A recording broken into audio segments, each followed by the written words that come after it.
Hey, welcome to Sam Outside. I'm Sam and I'm outside. Uh, we just received another weather event. Another 20 centimeters of snow, 8 inches if you want. I can't help but wonder about where all this water's going to go. And someone who's been teaching grade 4 science elementary students for years. Part of that's the water cycle. I can't help but have my brain marvel at all this water. I mean, it's literally just falling from the sky, and I mean, we just have had an unprecedented amount of snow, and that's all relative because in the past 5 to 10 years with climate change, we haven't had a normal, what you call a normal winter.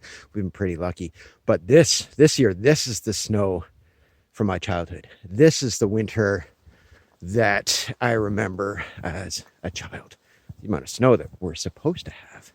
But I think about the snowfall and where it's all going to go because I live on a river, which means there's always the potential for flooding. Now, the homes and cottages along this river, they've been there for, some of them, 75, 80 years. And they've always had snow like this, not flooded. But there are now 5 dams just in my little stretch of the river. So I think about where all the snow is going to go, but then I think about where all this water has been.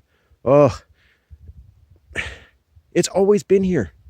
Each one of these little flakes that's falling around me right now, that's on this lake, that's in this lake, that is in the trees. All this water, it's always been here. It's moved around, and that's the miracle of the water cycle, right? So the snow that's here now is going to melt. It's going to evaporate. It's going to percolate. It's going to flow. It's going to be absorbed. It is going to be consumed. It's going to be expired. It's going to be perspired. It's going to be transpired. It's going to move around, and it'll go through some of those processes fairly quickly, within a day.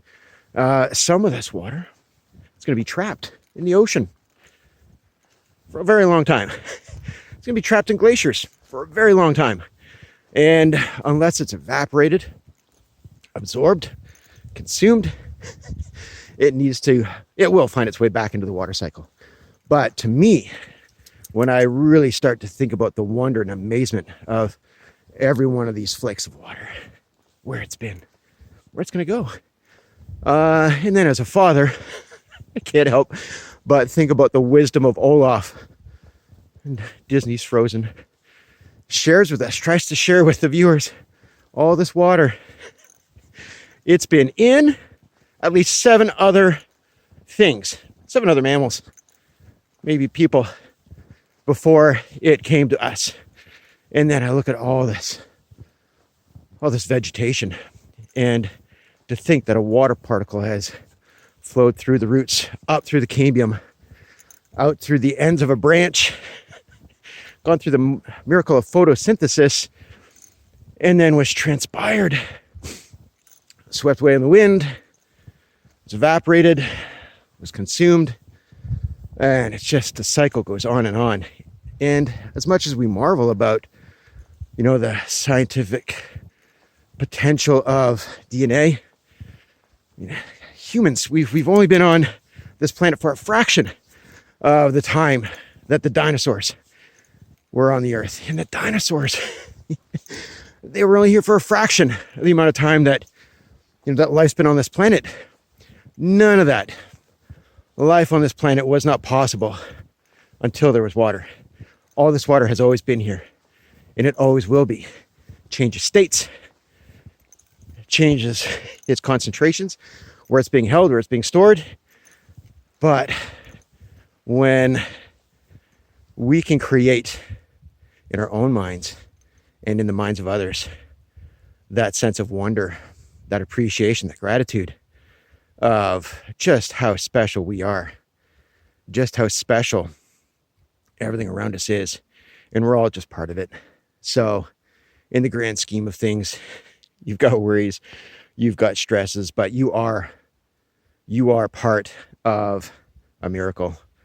You're part of a bigger plan, part of the process. So while this water is in you, be kind to it. It remembers the water in you is part of you. It's going to be part of something else. You're part of someone else. So love it. In order to do that, you've got to love yourself. Hey, if you've got time, go down the rabbit hole, watch TED Talk on the power of water and holding its memory. Conduct some experiments. I've done it with my kids. Absolutely amazing. Mind-blowing what water can do when it's loved. What can happen to water when it's not been kind to. And what happens to water if it's, indifferent. So, love yourself. Love the water, because you're sending it back out there into the ether, back out into the universe. And yeah, do it for yourself. Do it for everything else, everybody else. Be curious. Wonder about what's happening around you. Go outside. Sorry for the rant. It's a great day. Thanks for watching. Bye.